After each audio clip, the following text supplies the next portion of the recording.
Baik, yang pertama saya harus mendeklar bahwa Jokowi harus dihukum mati. Itu pernyataan saya pertama.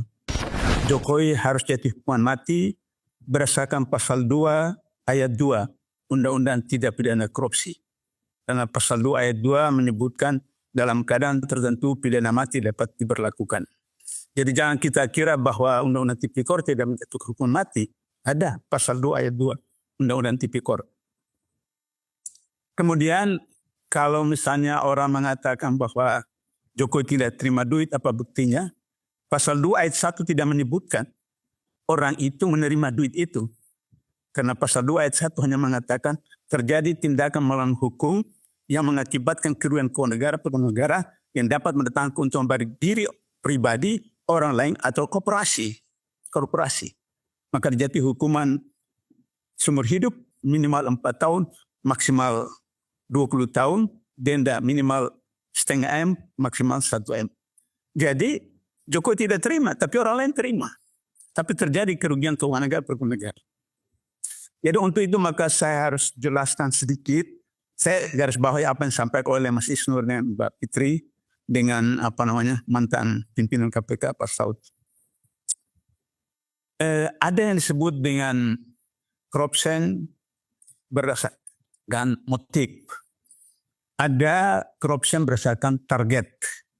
Nah, saya hanya fokus malam ini pada corruption berdasarkan target. Maka ada yang disebut dengan material corruption, ada yang disebut dengan political corruption, ada yang disebut intellectual corruption. Material corruption adalah korupsi yang hasilnya materi, uang, jabatan, aset, dan seterusnya. Ihsan dan Gibran itu menerima dana 93 miliar dari satu perusahaan karena kasus kebakaran hutan di Sumatera Selatan. Dan kemudian dana itu digunakan untuk membeli saham dari satu perusahaan senilai 90 miliar. Ini materi. 2 tahun lalu Jokowi terima 5 triliun dari seorang pengusaha di Kalimantan Selatan melalui Kaisang. Dan Kaisang menerima 5 triliun itu membeli saham dari perusahaan kelapa sawit di Malaysia. Ini jelas. Jadi KPK, mari dong. Di mana dulu hebat kamu sampai masuk ke hutan-hutan Kalimantan Timur bisa tangkap hampir 2 tahun Gubernur Kalimantan Timur. Ini Malaysia dekat saja. Bisa cek perusahaan kelapa sawit di Malaysia. 5 triliun Kaisang terima dari pengusaha ini memberi saham di perusahaan kelapa sawit di Malaysia. Jadi ini jelas material corruption. Itu jelas. Jadi Jokowi tidak terima, tapi anaknya terima. Gibran yang Kaisang itu baru berapa tahun jadi penjual kuliner. Tapi kekayaan Kaisang sekarang tahun 2021 itu 95 miliar.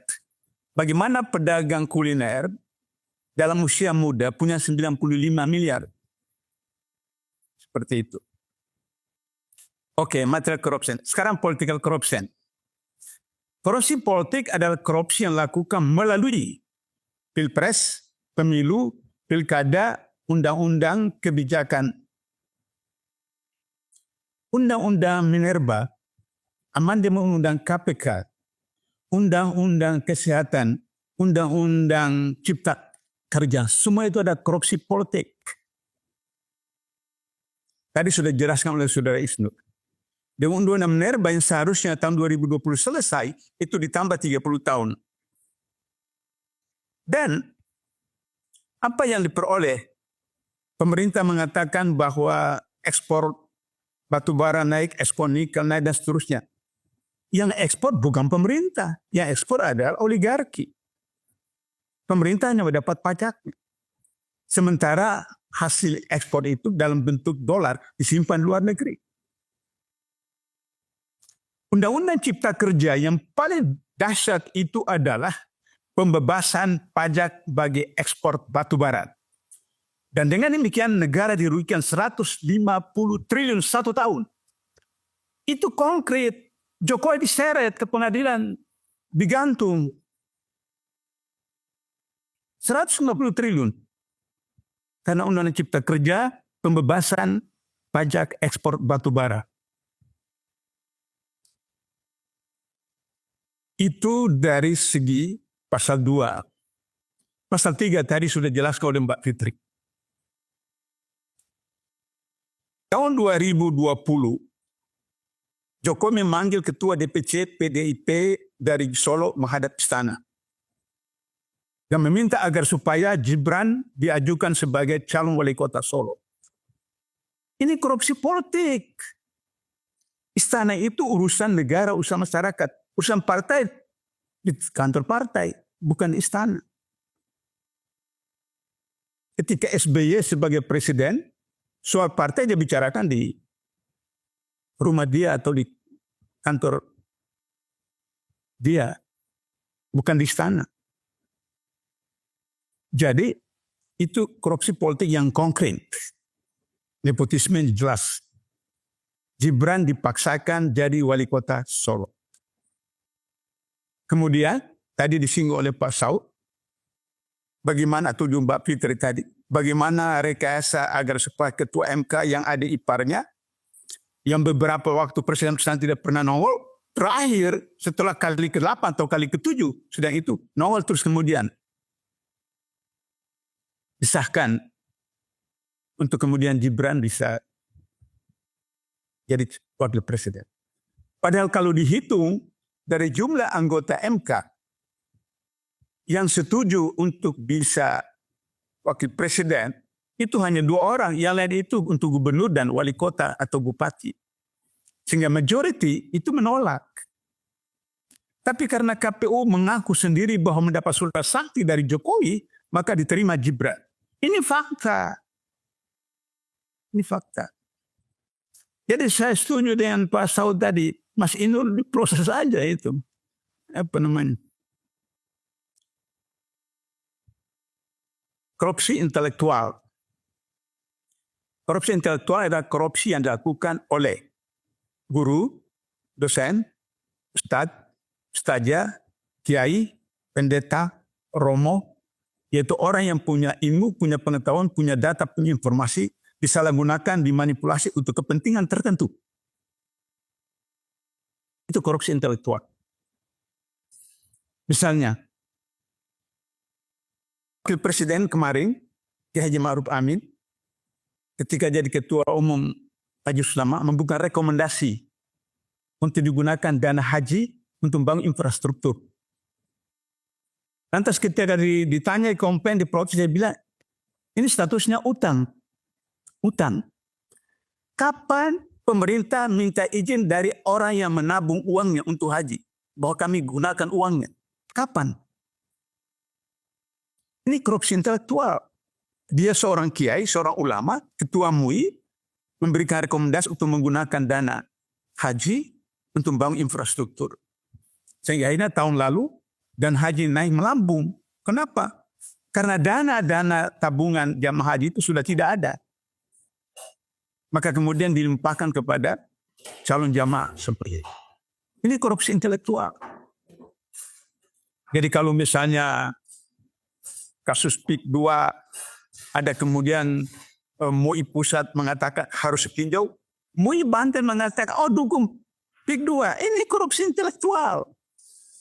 Bagaimana MUI pusat bisa berbeda dengan MUI daerah PIK 2? Seperti itu.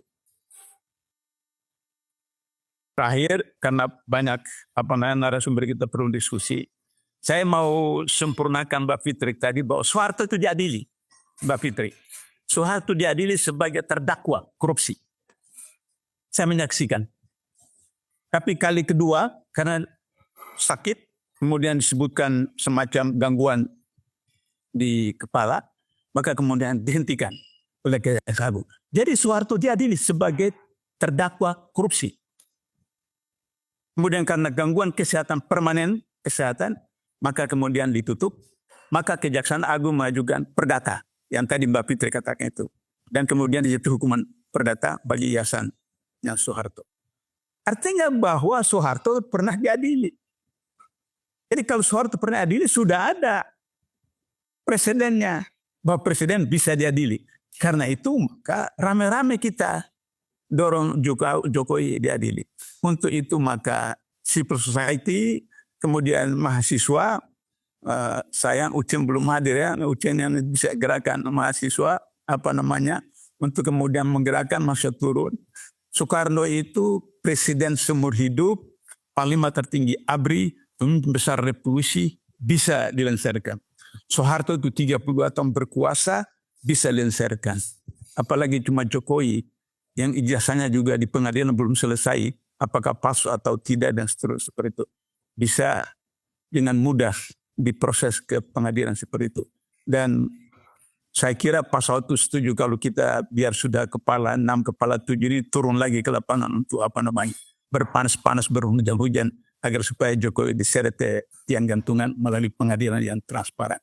Pengadilan menjadi penting karena kita tidak bisa menuduh hari ini Soekarno komunis karena tidak ada pengadilan yang memutuskan Soekarno terlibat komunis atau tidak.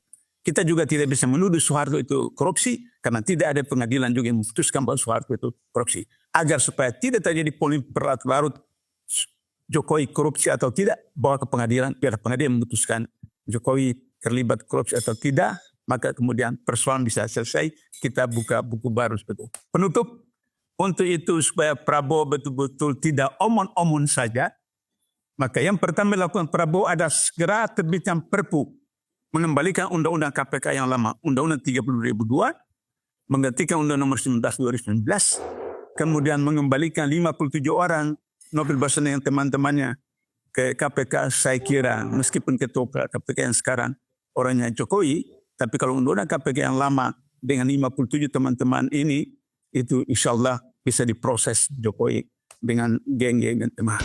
Saya sudah kemukakan tadi bagaimana Soekarno itu proklamator, pemimpin besar revolusi, panglima tertinggi ABRI, tapi bisa dilengsarkan. Begitu juga Soeharto 32 tahun pembangunan bisa dilengsarkan. Dan kemudian disidangkan, tapi karena permanen sakit maka kemudian dihentikan, tapi kemudian perdatanya berhasil. Oleh karena itu maka bisa saja Jokowi diproses. Sebab apa? Dulu sebelum ada KPK dianggap aneh bagaimana ketua DPR bisa ditangkap, bagaimana ketua MK bisa ditangkap, kemudian menteri ditangkap, KPK bisa tangkap ketua DPR, KPK bisa tangkap ketua MK, KPK tangkap besan presiden. KPK tangkap mantan Kapolri, 2 mantan Kapolri. Itu bisa.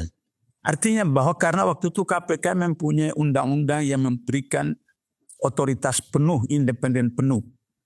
Sehingga disebut sebagai extraordinary crime. Jadi undang-undangnya juga extraordinary crime, kemudian orangnya extraordinary people.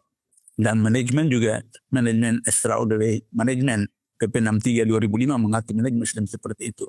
Sehingga demikian maka coba Pak Abri bayangkan kasus Nazarudin dengan kasus Harun Masiku.